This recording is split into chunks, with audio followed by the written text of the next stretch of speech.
सभापति जी।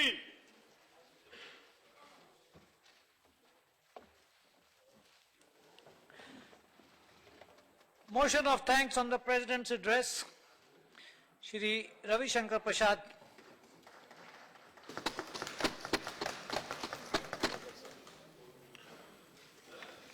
Sir, I move the motion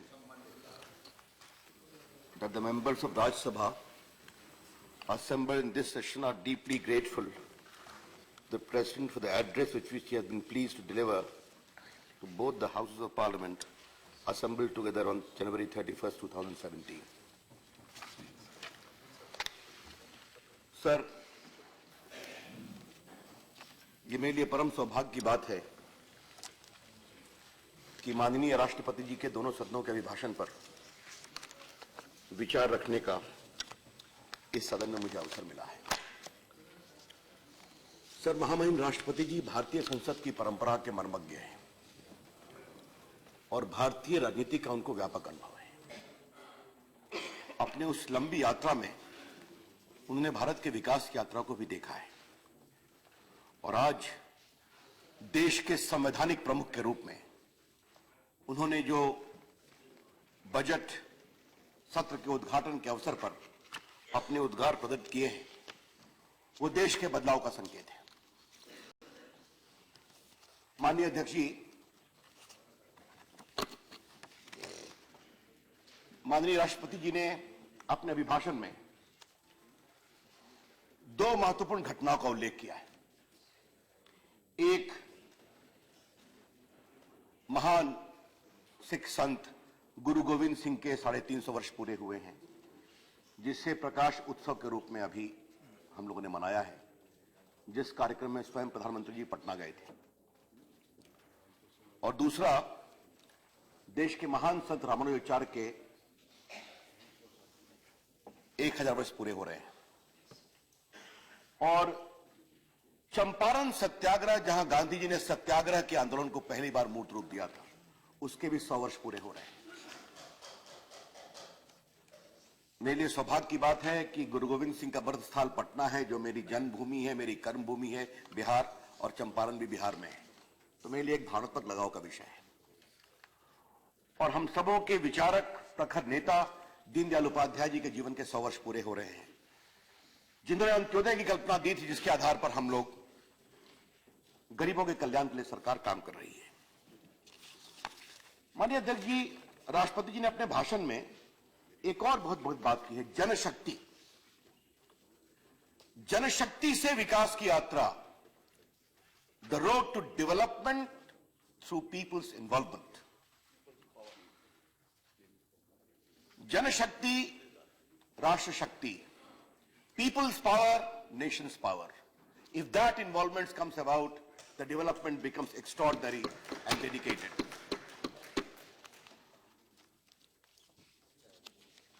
माननीय अध्यक्ष जी, सभापति जी क्षमा करेंगे,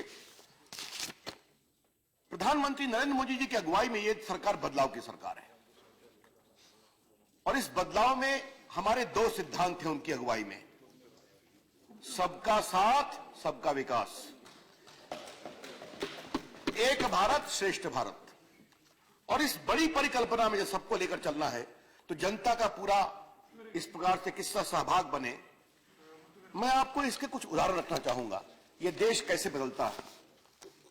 अपने इस सदन के उद्बोधन में मैं एक वाक्य कहना चाहूंगा, माननीय सभापति जी, देश जागता है, जगाने वाला होना चाहिए, और अगर जगाने वाला महत्वपूर्ण नेता बनता है तो देश कैसे जागता है, इसका मैं आपको उदाहरण दूंगा। 27 सितंबर 2014 को यूएन को संबोधित करते हुए प्रधानमंत्री ने एक बात कही थी, yoga is an invaluable gift of India's ancient tradition, it embodies unity of mind and body, by changing our life style and creating consciousness it can help in wellbeing. और बाद में अपील की थी, let us work towards adopting an international yoga day. सभापति जी, आपने स्वयं भी देखा होगा, 21 जून 2015 को पहला इंटरनेशनल योगा डे मनाया गया था। स्वयं प्रधानमंत्री जी दिल्ली के राजपथ पर हजारों लोगों के साथ योगा कर रहे थे, हम लोग सभी कर रहे थे, देश की जनता आई और पहले साल 84 देशों में और दूसरे साल 173 देशों में योगा मनाया गया और बाद में 177 कंट्रीज ने, आप तो स्वयं यूएन की कार्रवाई से परिचित रहे हैं, इतनी बड़ी संख्या में योगा डे को पूरी दुनिया ने एक प्रकार से आशीर्वाद दिया और वॉल स्ट्रीट जर्नल ने कहा कि yoga takes over the world. तो अगर जनशक्ति की शक्ति लगती है तो एक योजना किस तरह से सर्वव्यापी बनती है, योगा की सफलता उसकी बहुत बड़ा उदाहरण है, जिसकी अगुवाई में माननीय प्रधानमंत्री ने जनशक्ति का उपयोग किया। स्वच्छ भारत अभियान, देश को साफ होना चाहिए। स्वयं गांधी जी की एक बहुत बड़ी कहावत थी, उन्होंने उसको माना भी था। लेकिन अगर देश को जगाना है तो सिर्फ बोलने से काम नहीं चलेगा। और हम सबों के लिए बहुत भावुक क्षण था कि स्वयं प्रधानमंत्री जी झाड़ू लेकर दिल्ली की सड़कों को उतरे सफाई करने के लिए। स्वच्छ भारत अभियान की माननीय राष्ट्रपति जी ने बहुत चर्चा की है विस्तार से। और आपको मैं बताना चाहता हूं, हम लोग सभी फील्ड में थे और लोग अपने आप सड़कों पर निकल रहे थे, महिलाएं, बच्चे। सभापति जी, ये माई गव हमारा एक कार्यक्रम चलता है जिसमें 40 लाख देश के लोग इन्वॉल्व होते हैं डिजिटली। हमने उनसे कहा था कि आप स्वच्छ भारत अभियान का लोगो बनाओ, क्राउड सोर्सिंग, और उन्होंने गांधी जी के 2 चश्मे बनाकर दिए। गांधी जी का विचार, उनके चश्मे, स्वच्छ भारत का अभियान। यह है भारत का बदलाव, जनशक्ति के माध्यम से आता है। शौचालय बनना चाहिए। अब मात्र 2.5 वर्षों में माननीय सभापति जी 1,04,000 विलेजेस, गांव, 450 शहर, 77 जिले, 3 राज्य ने डिक्लेयर किया कि हम ओपन डेफिकेशन फ्री हैं। अब ये कितनी बड़ी बात है। लगभग 3 करोड़ शौचालय बने। और जब जन आंदोलन बनता है तो मैं आपको एक उदाहरण देना चाहता हूं। एक सरकारी कार्यक्रम में मैं इंदौर गया था सभापति, मैं सदन को बताना चाहता हूं। वहां एक गांव मुराद है, वहां की सरपंच ने अपने पूरे गांव को ओपन डेफिकेशन फ्री किया है, खुले में शौच से मुक्त। उसका बहुत आग्रह था कि मैं उसके गांव में जाऊं। मैं गया और वहां उन्होंने किस तरह से यूनिक कार्यक्रम किया कि उसने एक बानर सेना बनाई थी बच्चों की, जो सुबह 4 बजे से सीटी लेकर गांव में घूमते थे। कोई खुले में शौच करता था उसे रोकते थे, अपने यहां शौचालय बनाओ। मोदी जी की सरकार शौचालय के लिए प्रेरणा दे रही है। ये जो पूरा आंदोलन बनता है तो आज 3 करोड़ के लगभग शौचालय देश में बने हैं। और इस बार के इकोनॉमिक सर्वे में माननीय सभापति जी, स्वयं इकोनॉमिक सर्वे ने इस बात को जिक्र किया है कि शौचालय नहीं बनने से प्राइवेसी परेशानी होती है, रोग होता है महिलाओं को, इसलिए इसको बहुत ही आगे बढ़ाना जरूरी है। दूसरा कार्यक्रम देखिए, जन आंदोलन से बेटी बचाओ बेटी पढ़ाओ। अब इसकी बात तो हम सभी करते थे। मुझे याद है करनाल के कार्यक्रम में प्रधानमंत्री जी ने इस कार्यक्रम की शुरुआत की थी। वहां हम भी गए थे और हमारे कई मंत्री थे। अपने भाषण में प्रधानमंत्री जी ने एक बात कही थी, माननीय सभापति जी, अगर बेटी नहीं बचाओगे तो बहू कहां से लाओगे। अब इतनी बड़ी सोच थी इसके पीछे। और आज वो हरियाणा में सेक्स रेशियो का एक बहुत इंबैलेंस रहा है। आज देखिए 1-1.5 साल के अंदर वो इंबैलेंस बराबर में हो गया। अगर ये संकल्प के साथ प्रधानमंत्री लीड करते हैं कि बेटी बचाओ बेटी पढ़ाओ। सुकन्या समृद्धि योजना, मैं उस विभाग को पहले हैंडल करता था। अभी तक 94 लाख सुकन्या समृद्धि अकाउंट खुल चुके हैं, जिसमें 7,600 करोड़ बेटियों की सुरक्षा के लिए पैसा जमा हुआ है। इस पूरे आंदोलन की कल माननीय वित्त मंत्री जी ने भी अपने बजट भाषण में बहुत तारीफ की थी, जो पोस्टल डिपार्टमेंट करता है। एक बात देखिए माननीय सभापति जी, अगर यह आंदोलन बनता है तो उसके लिए क्या संकेत जाता है। अमेरिका के राष्ट्रपति ओबामा जी आए थे 26 जनवरी 2015 को। 26 जनवरी की परेड चलती है, लेकिन प्रधानमंत्री जी का यह विचार हुआ कि आज 26 जनवरी की परेड हमारी महिला सेना की पूरी टुकड़ी लीड करेगी, एक कैप्टन की अगुवाई में। इससे एक मैसेज जाता है। जब ओबामा जी राष्ट्रपति भवन आए थे, उनकी अगवानी करने के लिए हमारे एयरफोर्स की एक महिला स्क्वाड्रन लीडर खड़ी थी। इससे एक संकेत जाता है। और जब ये एक आंदोलन बनता है तो आप देखिए खेल में भी इस बार ओलंपिक में चाहे वो पीवी संधू हो या साक्षी मलिक हो या हमारी बाकी जो स्पोर्ट्समैन हो, दीपा करमगार हो, इन सबों ने कितना बड़ा नाम किया। और पैरा ओलंपिक में दीपा मलिक ने काम किया। तो आज बेटी बचाओ बेटी पढ़ाओ जनशक्ति के माध्यम से देश का एक बहुत बड़ा आंदोलन बन गया है। ये एक बहुत बड़े बदलाव की बात है, यह आपको बताना चाहते हैं। माननीय सभापति जी, मुझे सदन से एक और बहुत महत्वपूर्ण बात आज शेयर करनी है। पद्म अवार्ड तो सबको मिलते हैं, मिलने भी चाहिए, भारत रत्न भी मिलने चाहिए, पद्म भूषण पद्मश्री भी मिलने चाहिए। इस बार के पद्म अवार्ड में एक बहुत बड़ा बदलाव क्या हुआ है। हमें इस बात का बहुत गर्व है कि हमारी सरकार ने आम आदमी को खोजा है, जिनकी पैरवी करने वाला कोई नहीं होता था, उनको पद्मश्री दिया। मैं आपके सामने ये भी एक भारत श्रेष्ठ भारत, ऐसे साधारण भारतीय तो देश को बदलने का काम कर रहे हैं। नरेंद्र मोदी जी की सरकार उनको पहचानेगी। भले उनके लिए कोई प्रशस्ति गान करने वाला नहीं हो, भले उनके लिए कोई एमपी रेकमेंड करने वाला नहीं हो, भले उनके लिए कोई सरकार अनुशंसा करने वाली नहीं हो, but the government of Narendra Modi will recognize their work and award them with Padma Award. And that's what has happened this year, sir. Sir, मैं आपको कुछ उदाहरण देना चाहता हूं सर। ये करीमुल हक सर, ये 52 वर्ष के हैं, दलाबारी गांव, जलपाईगुड़ी, बंगाल के सर। ये इनके पास मोटरसाइकिल है और हर हफ्ते में ये बीमार लोगों को ट्रांसपोर्ट करके डिस्ट्रिक्ट अस्पताल बनाते हैं 20 गांव में। अब तक जिन्हें 3000 लोगों को जिंदगी बचाई है, जो परेशान थे, दुखित थे, बीमार थे, उनको पद्मश्री दिया जा रहा है इस बार। एक गरीब मजदूर को चाय बागान में काम करने वाले। My friends from Kerala would like to know Meenakshi Amma. She is 76 years old from Kerala. And what is her contribution? Right from the age of 16, she is teaching Kalyarpattu, the famous Kerala sport. For 68 years she is doing that job. Our Prime Minister has given Padma Shri to this great achiever of Kerala. मैं Kalyarpattu, I correct. All right. Whatever my friends from Kerala say, I accept. No problem.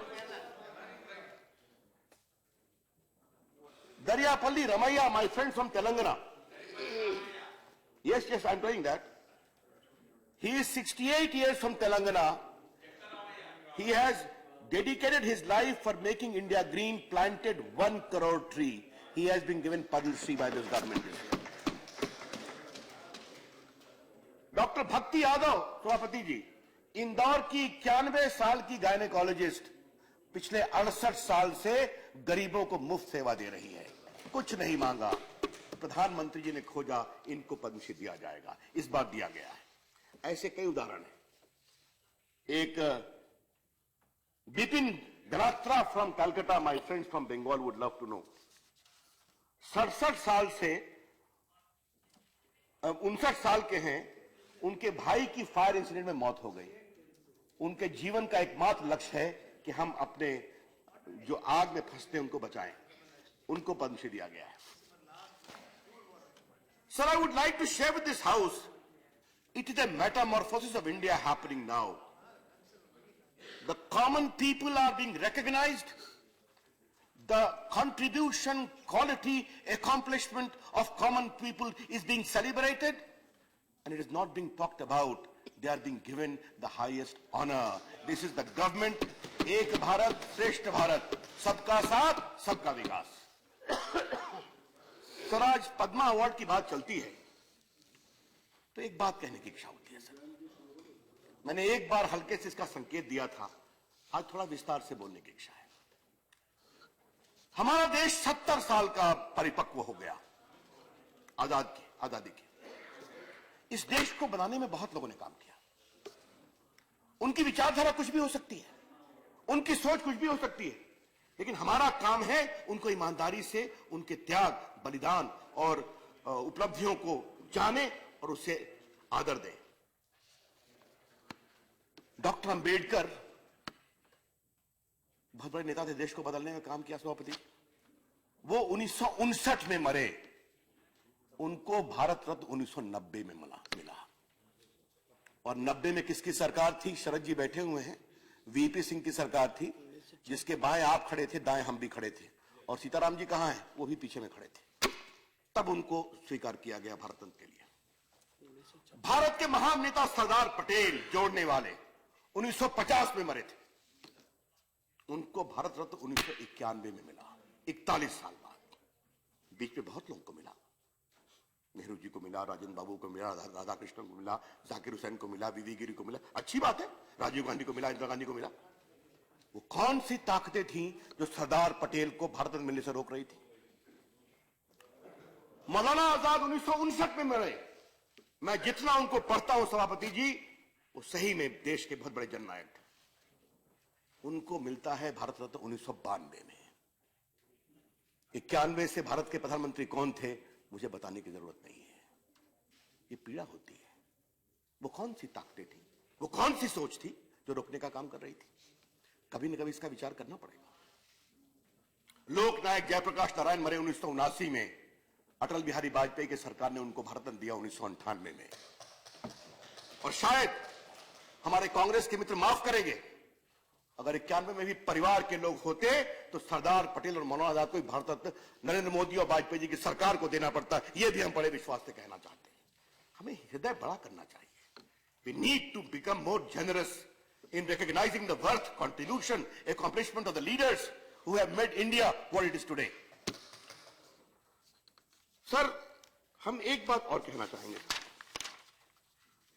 हमारी मोदी जी की सरकार के कुछ बड़े मौलिक सोच है देश को बदलने की, गरीबों के लिए, क्योंकि खास करके दीनदयाल उपाध्याय जी के 100 वर्ष पूरे हुए हैं।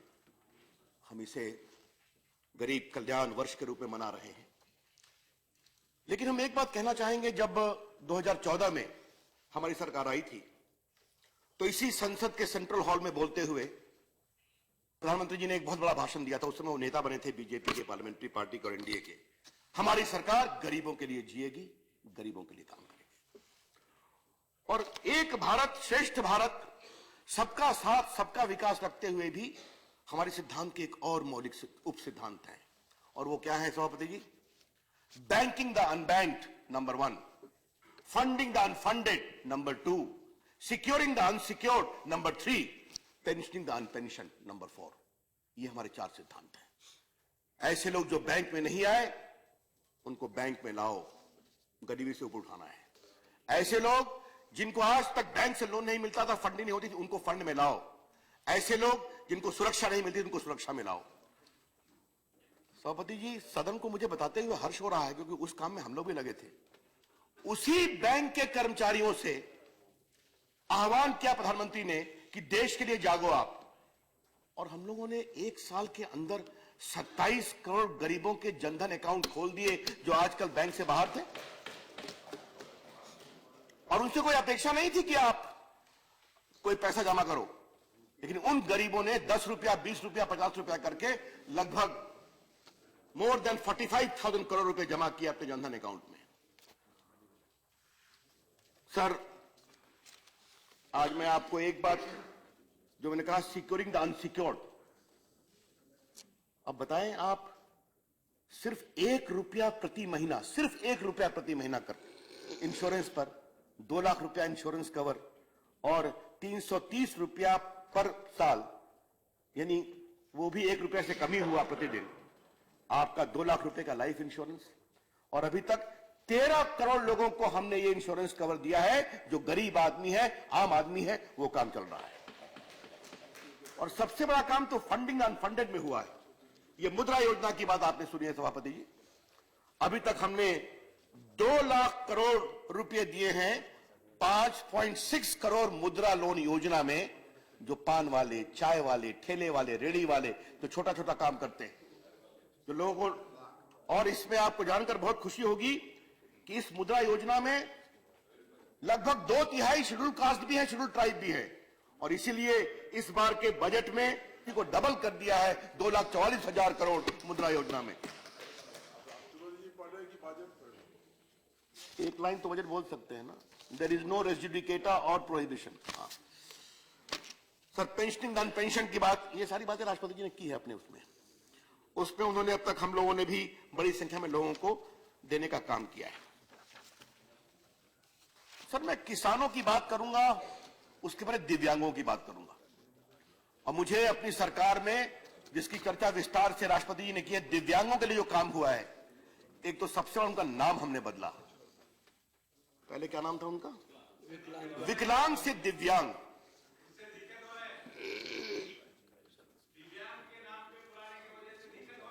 अच्छा ठीक है सर, ये विकलांग से दिव्यांग की यात्रा है, ये सोच की यात्रा है। विकलांग से कमजोरी समझ में आती है, दिव्यांग से आशा जगती है। दिव्यांग represents hope, handicap remain handicap. That is the basic fundamental difference. और इसमें हमने उनके रिजर्वेशन को 3 से 4% किया है। लगभग 6 लाख दिव्यांग लोगों को हमने 4700 स्पेशल असिस्टेंट कैंप लगाकर किया है। और बाकी मित्रवर थावरचंद गहलोत की अगुवाई में इस विभाग में और काफी काम चल रहा है। और सबसे बड़ी बात हुई कि एक पैरा ओलंपिक इस बार में ब्लाइंड क्रिकेट में हमारी टीम फर्स्ट हुई और दीपा मलिक ने पैरा ओलंपिक में बड़ा अवार्ड जीता। मारियप्पा, my friends from Tamil Nadu are always great. No problem. Yes, good. Yes. I am grateful. I take her name with great degree of pride and assurance. Sir, किसानों की बात होती है। Sir, किसानों में सर फसल बीमा योजना, तो माननीय वित्त मंत्री जी ने 10 लाख करोड़ की घोषणा की है, विस्तार से चर्चा करेंगे किसान क्रेडिट के लिए। लेकिन सर, फसल बीमा योजना में सर मैं एक ही बात कहूंगा सर, अभी तक 1,04,000 करोड़ रुपए दिए गए हैं और 3,66,00,000 फार्मर्स को पिछले साल इसमें फायदा हुआ है। जो इस फायदे को ले रहे हैं यह हमारे सामने है और इस बार इसको और आगे बढ़ाया जा रहा है। ये सॉइल हेल्थ कार्ड, इरिगेशन के नाम पर 40,000 करोड़ रुपया नाबार्ड के पास गया है बड़े इरिगेशन और 5,000 स्मॉल के लिए। नीम कोड, यूरिया इत्यादि की बात तो हम बहुत सुनते हैं। सर, ये इस मामले में हम 2 बात और करेंगे सर, हमारी सोच के बारे में कि हम किस तरह से काम कर रहे हैं, यह समझना बहुत जरूरी है। अब देखिए, जितने लोग के पास गैस नहीं है उनको गैस मिलनी चाहिए, जो गरीब है। एक भाषण रहा है ना कि वो फूंक करके चूल्हा जलाना, आंख खराब होना और एक चूल्हा जलाने में लगभग 4000 सिगरेट का धुआं कंज्यूम करना, 400। अब क्या सोच बनी? गरीबों को हमें देना है गैस का चूल्हा। उसके लिए एक और पहल हुई और वो पहल क्या था? जो अपना सब्सिडी छोड़ सकते हैं वो छोड़े, जो अफोर्ड कर सकते हैं अफोर्ड करें। माननीय सभापति जी, प्रधानमंत्री जी ने अपील किया और 1.5 करोड़ लोगों ने अपनी सब्सिडी अपने आप छोड़ दी। ये देश में एक नई चीज देखी गई। फिर आता हूं, देश जागता है, जगाने वाला होना चाहिए। और इस उदाहरण को देख के मुझे लाल बहादुर शास्त्री की याद आ गई।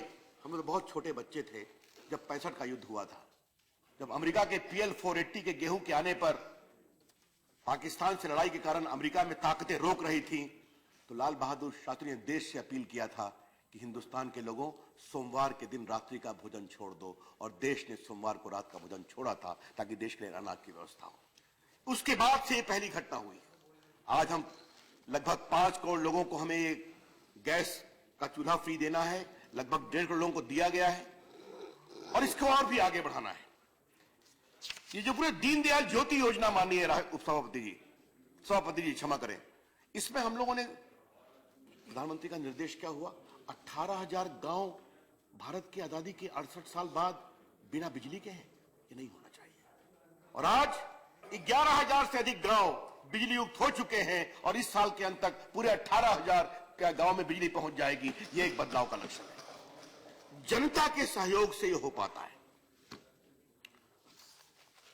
सर, हमें भारत के संस्कारों पर बहुत विश्वास है, भारत की संस्कृति पर भी बहुत विश्वास है, उससे हम गर्व लेते हैं। अतीत से सीखते हैं, वर्तमान में जीते हैं और भविष्य को मजबूत बनाते हैं। लेकिन हमारी सरकार के आने के पहले हमारी एक राजनीतिक विरासत भी थी। पर हमारे मित्र जरा हमें क्षमा करेंगे, उस समय देश की क्या स्थिति थी, आर्थिक व्यवस्था क्या थी, कैसी पॉलिसी पैरालिसिस थी, महंगाई कितनी थी, देश में कितना भ्रष्टाचार था।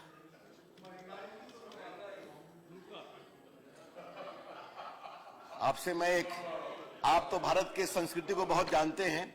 आपके समय 8 to 10% था, चिंता मत करिए, आंकड़े की बात है, देश जानता है। आज बहुत दिसंबर में कितना कम हो गया है, कल माननीय वित्त मंत्री जी ने सदन को बताया 3% हो गया है।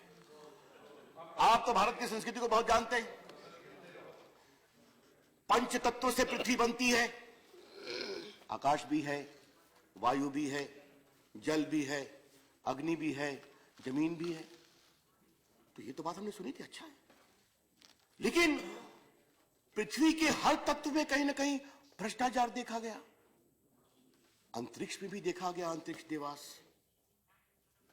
वायु में देखा गया एयरवेव स्पेक्ट्रम, आकाश में देखा गया हेलीकॉप्टर स्कैम, जमीन पर देखा गया आदर्श और कॉमनवेल्थ स्कैम, पाताल में भी देखा कोयला स्कैम और समुद्र में देखा सबमरीन स्कैम। तो ये पंच तत्व की नई व्याख्या हमें समझ में आई। और उस समय, आजकल जमाना इनोवेशन का है और इनोवेशन में नई नई बातें आती हैं। उस समय क्या इनोवेशन की बात की जा रही थी? Zero loss theory. और कोयला स्कैम पर एक आपके तरफ के बहुत विद्वान मित्र ने क्या कहा? Since the coal is embedded to the land, where is the scam? ये बातें हम लोग सुनते थे, उस समय हम लोग विपक्ष में थे। और आज मुझे इस बात का बहुत मान है और गौरव है कि अतीत की सरकार के विपरीत नरेंद्र मोदी जी की सरकार में भ्रष्टाचार बंद है और ईमानदारी से फैसले होते हैं। जहां कोयला घोटाला होता था, वहां हमने ईमानदारी से नीलामी किया, 3 लाख करोड़ रुपया आए जहां घोटाला हुआ था, और वो पैसा केंद्र को और प्रदेशों को जा रहा है जहां कोयला की खदानें। स्पेक्ट्रम में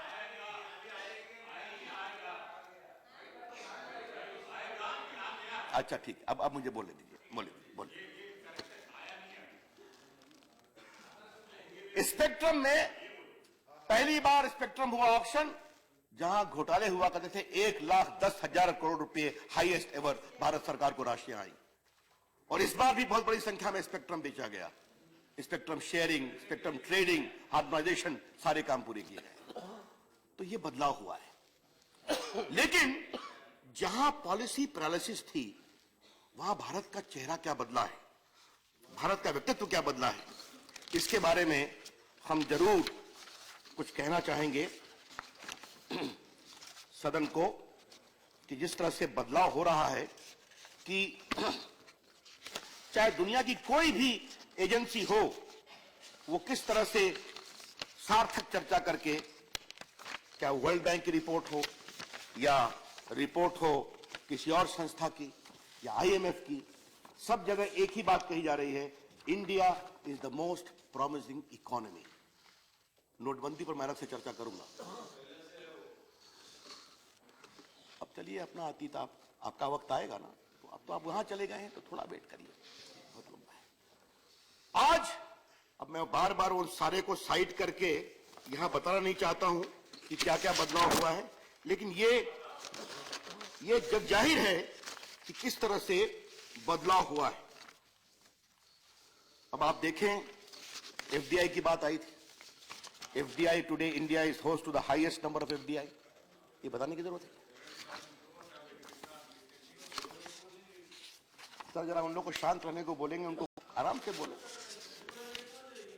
our manufacturing is growing very high. Please allow the speaker to continue. Our manufacturing has gone high. Yesterday it was explained in great detail how India is home to the biggest number of FDI in recent years. Yesterday it was explained in great detail. I don't want to go into those details. Those are matters of record as to how India today is privy to the biggest foreign exchange reserves. Today India has scaled great heights in ease of doing business. ये बातें तो सभी जानते हैं। और नोटबंदी पर कमजोरियों को उजागर करते हुए भी, चाहे वो आईएमएफ हो या वर्ल्ड बैंक हो, वो सब क्या कह रहे हैं? Indian growth story in the coming 2 to 3 years is going to be 6.5% to 7.5% to 8.5%। ये हम नहीं कह रहे हैं। अब वो नहीं मानते हैं तो उनको उनकी शुभकामनाएं मुबारक, उनके विचार मुबारक।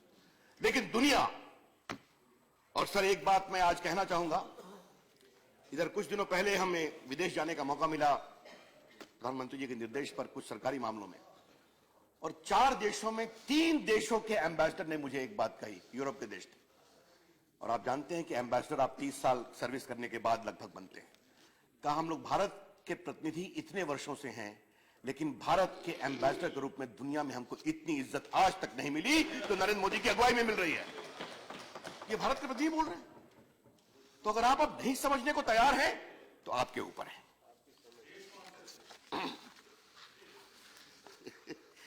आपकी स्पॉन्सरशिप कैसी थी, आप अपना आज की जगह देखिए। पहले आप इधर बैठते थे, तो अभी काफी दिन वहां बैठेंगे आप, चिंता मत करिए। सर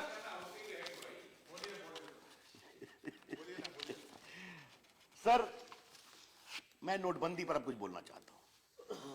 उसको लेकर काफी परेशानी रही है।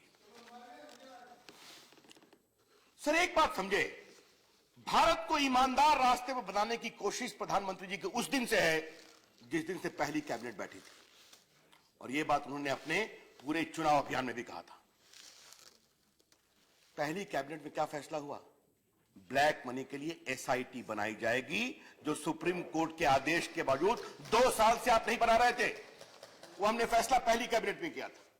G20 कंट्रीज में कैंपेन करके प्रधानमंत्री ने कहा पूरी दुनिया को एक साथ बोलने की जरूरत है, फॉरेन में जो पैसा कालाधन जमा होता है उसको लेकर के। आज automatic exchange of information America के साथ है, स्विट्जरलैंड के साथ है। हम लोगों ने यहां टैक्स में बदलाव किया, बैंकरप्सी कोड लाया, बेनामी एक्ट कितने वर्षों से इफेक्टिव नहीं था उसको इफेक्टिव बनाया, उसको धारदार बनाया। उसके अलावे मनी लॉन्ड्रिंग एक्ट, बाकी सब में सुधार किया। तो ये नोटबंदी एक पहली प्रक्रिया नहीं है जो की गई। 2 साल में प्रधानमंत्री जी ने पहल करके भारत को ईमानदार और भारत की अर्थव्यवस्था को ईमानदार बनाने के लिए कई कोशिशें की थी। अब नोटबंदी से जनता में प्रधानमंत्री जी ने ईमानदारी से अपील किया था कि आपको कुछ महीनों की परेशानी होगी। उन्होंने खुल कहा था, 50 दिन की बात ही कहा था। और हमने यह भी देखा कि लोगों ने कहा कि हमें कठिनाई हो रही है, लेकिन ये जो कदम उठाया है नरेंद्र मोदी जी की सरकार ने, ये देश को मजबूत बनाने वाला कदम है, आगे बढ़ाने वाला कदम है। मुझे याद है, आज मुझे ये सदन में बोलना पड़ेगा, हमारे कुछ टीवी के एंकर्स अपना बड़ा छोटा कैमरा लेकर लाइन में खड़े लोगों के मुंह में भी कैमरा घुसा दिया करते थे कि आपको कैसा लग रहा है। कहा खड़े होते तो परेशानी तो है, लेकिन ये कदम अच्छा है, ये भारत को बदलने वाला कदम है। ये हुआ, देश जागता है, जगाने वाला होना चाहिए, ये हमने करके दिखाया। सर नोटबंदी पर हम विस्तार से चर्चा तो करेंगे जरूर, लेकिन चाहे वो दुनिया हो, चाहे हिंदुस्तान को समझने समझाने वाले लोग हों, चाहे वो बड़े अर्थशास्त्री हो, एकाध को छोड़कर, जिनका पूर्वाग्रह रहता है हमारे प्रधानमंत्री जी के बारे में, सबों ने स्वीकार किया कि एक बहुत ही it is a transformational initiative taken by Narendra Modi government. अब आपको मैं बताता हूं, 3-4 बातें मैं कहना चाहूंगा। आतंकवाद की वित्तीय कमर टूटी है, नहीं टूटी है। हवाला कारोबारी की साख कमजोर हुई या नहीं हुई है। सुपारी किलिंग्स की हिम्मत टूटी या नहीं टूटी है। कश्मीर में पाकिस्तान की प्रायोजित से पैसे लेकर ढेला फेंकने वालों की हिम्मत कमजोर हुई या नहीं हुई है। और जो माओवादी पैसे इकट्ठा करके नीचे प्लास्टिक में बांधकर गाड़ते थे, वो हिंसा में कम अपने पैसे को बदलवाने के लिए अधिक परेशान हो रहे हैं। ये हमने करके दिखाया है। लेकिन एक जो सबसे बड़ी बात हुई है, जिसकी चर्चा मैंने बाहर भी की, माननीय सभापति जी, मैं सदन को बताना चाहूंगा। एक रिसर्जेंट इंडिया ने स्टडी किया है, हिंदुस्तान के सेक्स ट्रेड के लिए जो मानव तस्करी हुआ करती है, उसमें भयंकर कमी आई है, क्योंकि बंगाल, आसाम, झारखंड, बांग्लादेश, नेपाल से लड़कियों को लाकर जो सेक्स ट्रेड के लिए एक प्रकार से एक्सप्लॉइट किया जाता था, तो सारे जो बिचौलिए थे उनका पेमेंट भी 500 और 1000 रुपए के पुराने नोट में हुआ करता था। वो भी धंधा कमजोर पड़ गया है। ये बदलाव करके हमने दिखाया। इसके कारण एडवांस टैक्स कितना बढ़ा है ये तो अरुण जी बता चुके हैं, एकाएक कितना उसमें सर्ज आया है, और इससे टैक्स कंप्लायंस देश कैसे बनेगा इसकी भी चर्चा हुई है। और सभापति जी, आज मैं बहुत गर्व से अपनी सरकार के बारे में एक बात कहना चाहूंगा, माननीय प्रधानमंत्री जी, वित्त मंत्री के बारे में, कि आज तक की सरकार और वित्त मंत्री ने देश को ईमानदारी से बताने की कोशिश की है कि देश में कितने कम लोग टैक्स देते हैं। क्या हम सोच सकते हैं कि 10 लाख से अधिक आमदनी सिर्फ 24 लाख लोग दिखाते हैं, और इतने लाखों की संख्या में कंपनियां हैं और सिर्फ 7,000 कंपनियां लगभग अपनी आमदनी 50 करोड़ से अधिक बताती है। तो ये देश अंडर पेड इनकम टैक्स की स्थिति में था, ये चल रही थी, इसको बदलना था। और एक बात मैंने बाहर भी कही है और मैं सदन में आज कहना चाहूंगा कि आज देश के विकास के लिए, एग्जैक्ट विकास के लिए ज्यादा पैसे 4.5 लाख से 5 लाख करोड़ अवेलेबल होता है, बाकी पेंशन देना पड़ता है, सैलरी देनी पड़ती है, बाकी एस्टैब्लिशमेंट कॉस्ट होता है। क्या हम चाहते ही नहीं चाहते हैं कि भारत की सेना दुनिया की सबसे मजबूत सेना बने, अच्छे आयुध आए, अच्छे वेपन्स आए? डू वी नो और नॉट, डू वी वांट और not that Indian good young mind must innovate, create good intellectual property and patent for the country? क्या हम चाहते नहीं चाहते कि भारत का सैटेलाइट दुनिया में और आगे ऊंचाई पर जाए? तो we need money, we need to enlarge the tax base of India. तो ये नोटबंदी का जो इतना ऐतिहासिक कदम है, ये भारत को दूरगामी मजबूत करने और ईमानदार करने की दिशा में एक बहुत बड़ा कदम है, ये हम कहना चाहेंगे। सर, हमने सर्जिकल स्ट्राइक एक तो किया नोटबंदी, और दूसरी सरहद के पार भी किया था, उसको लेकर भी काफी परेशानी हुई। अब पूछा जा रहा है कि सबूत लाओ, सर्जिकल स्ट्राइक हुई क्या नहीं हुई? देश के जवानों के बलिदान और हिम्मत का सबूत नहीं मांगा जाता है, वो तो देश के लिए त्याग करते हैं। हमने पाकिस्तान से रिश्तों को अच्छा करने की पूरी कोशिश की। प्रधानमंत्री ने स्वयं पहल की, अटल जी को योजना थी कि हम अपने दोस्त तो बदल सकते हैं, पड़ोसी नहीं बदल सकते। लेकिन अगर वहां आतंकवाद को खुला प्रोत्साहन मिलेगा तो भारत अपनी सीमाओं की सुरक्षा और आतंकवाद को रोकने के लिए हर यथोचित वैधानिक कार्रवाई करेगा, यह उसे संकेत जाता है। सर, इस बार के आप तो विदेश नीति को स्वयं बहुत समझते हैं, आपका व्यापक अनुभव है। इस बार के इस पूरे भारत और पाकिस्तान के साथ जो हुआ, इसमें हमने एक नया नजारा देखा।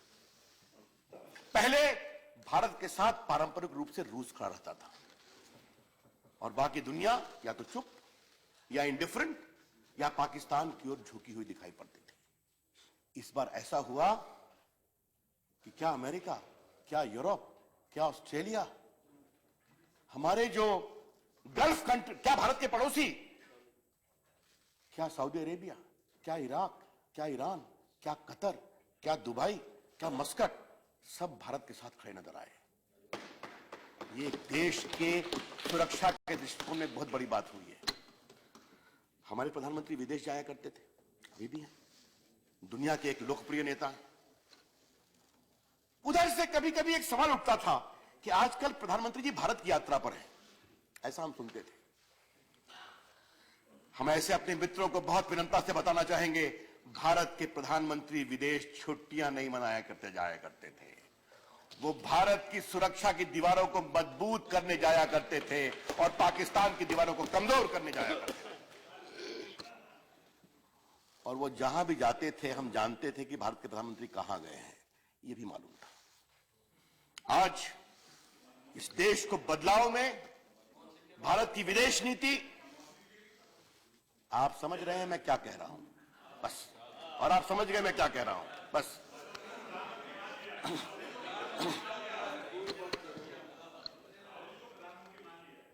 मेरा खाली कहना क्या है कि भारत की विदेश नीति की एक बहुत बड़ी श्रेष्ठता हुई है कि भारत एक दुनिया की बड़ी ताकत के रूप में उभरा है।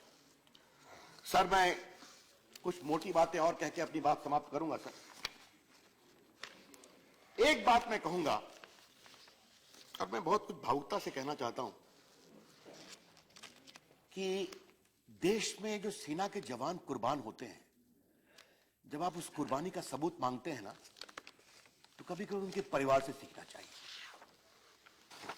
अभी 26 जनवरी को राष्ट्रीय राइफल के माटियर हविलदार हंगप्पन दादा को अशोक चक्र दिया गया, जिन्होंने सर्जिकल स्ट्राइक, तो आप कुछ चीजें गोपनीय होती हैं, आप भी जानते हैं, आप तो मंत्री भी रहे हैं, सांसद भी रहे हैं। चलिए शांत रहिए।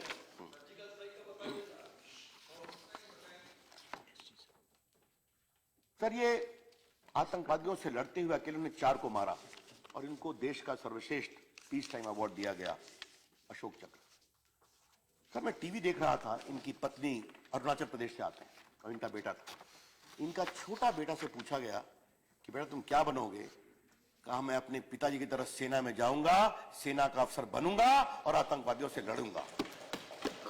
यह होती है भारत की परंपरा, और यह मैं हर बार देखता हूं जो आतंकवादियों से लड़ते हुए शहीद होते हैं और ये काम करते हैं। सर, हमारी सरकार ने इसलिए तय किया कि 1 रैंक 1 पेंशन जो इतने दिन से पेंडिंग था, कभी कभी 500 करोड़ रुपए की घोषणा की गई थी। सर, हमारे बिहार में एक कहावत है, गाजीपुर में भी होगा, ऊंट के मुंह में जीरा का फोरन। सर, ये इतना बड़ा ये अपेक्षा थी और 500 करोड़, मतलब क्या किसी के जख्म पर नमक छिड़का गया था क्या? प्रधानमंत्री जी ने कहा इसको पूरा करना है, और सर 11,000 करोड़ रुपए दिए गए हैं 1 रैंक 1 पेंशन में। अभी तक 6,200 करोड़ रुपए डिस्ट्रीब्यूट हो चुके हैं और 19,06,000 जो हमारे वेटरन्स हैं वो इसका फायदा पा चुके हैं। यह होता है 1 लाख 1 पेंशन को ईमानदारी से लागू करना, और बाकी भी समय सीमा के अंदर लागू कर दी जाएगी। सर, मैं एक बात अवश्य कहना चाहूंगा, इंफ्रास्ट्रक्चर, सड़कें कितनी बन रही हैं, पहले 73 थी, आजकल 133 किलोमीटर है। नेशनल हाईवे कितना बन रहा है, पोर्ट कितना बन रहा है। कल 4 लाख करोड़ लगभग रुपया दिया है वित्त मंत्री जी ने, विस्तार से चर्चा करेंगे। आज तक का हाईएस्ट एलोकेशन है और इंफ्रास्ट्रक्चर से। लेकिन मैंने आरंभ में कहा, मोदी जी की सरकार बदलाव की सरकार है। Digital India, make in India, skill India, startup India, stand up India are all transformational programme design to make India and empowered society. Sir, आपको बताऊं, आज हम डिजिटल इकोनॉमी को पुश कर रहे हैं। सर, इस देश के 111 करोड़ लोग आज आधार पर हैं। मैं मानता हूं आपने शुरू किया था, कुछ कुछ काम तो आप अच्छा शुरू करते थे, उसको बढ़िया करना हमारा काम था, मैं बताऊंगा। और आपके कई मित्र तो आधार के भारी विरोधी थे, अभी भी हैं, आप भी जानते हैं। चलिए वो कहानी कभी और सही। अमर पटेल तो बैठे हुए हैं, वो समझते हैं मैं क्या कह रहा हूं। सर, हमने क्या किया, जैन ट्रिनिटी। सर, 125 करोड़ के देश में 108 करोड़ के पास मोबाइल फोन है। पिछले 2 साल में इस देश में इतना मोबाइल फोन जोड़ा गया है जितना इटली और फ्रांस की जनसंख्या है। यह इस देश का मान बना है, आपको हम बताना चाहते हैं। 111 करोड़ लोग आधार पर हैं, 50 करोड़ इंटरनेट है, 35 करोड़ स्मार्टफोन्स है। India is becoming the biggest fastest startup country in the world, even leaving China behind. यह देश का बदलाव हो रहा है। सर, यह देश कैसे बदल रहा है सर, और लोग कैसे जागृत हो रहे हैं सर, इसका एक उदाहरण देना चाहता हूं सर, मैं सदन में इसको शेयर करना चाहता हूं। प्रधानमंत्री जी इंग्लैंड गए थे और वहां वेम्बले स्टेडियम में वो भारतीयों को एड्रेस कर रहे थे। उन्होंने कहा, अलवर के इमरान खान हिंदुस्तान को बदल रहे हैं। अब मैं सुन रहा था सर, तो सर उस समय मैं कम्युनिकेशन का भी मंत्री था, तो रात में हमने बीएसएनएल के सीएमडी को कहा कि कल मैनेजर को भेजो, एक बुके लेकर मुझे उसकी बात कराए। तो सर सुबह 9 बजे फोन आया, इमरान खान आपके फोन का इंतजार कर रहे हैं। हमने कहा, जनाब आपका कल प्रधानमंत्री जी ने नाम लिया है लंदन में, आपको मालूम है? कहा, जनाब मैं तो सो गया था, रात के 1 बज गए थे, पड़ोसियों ने जगाया कि प्रधानमंत्री तुम्हारा नाम ले रहे हैं लंदन में। हमने कहा, आप करते क्या है?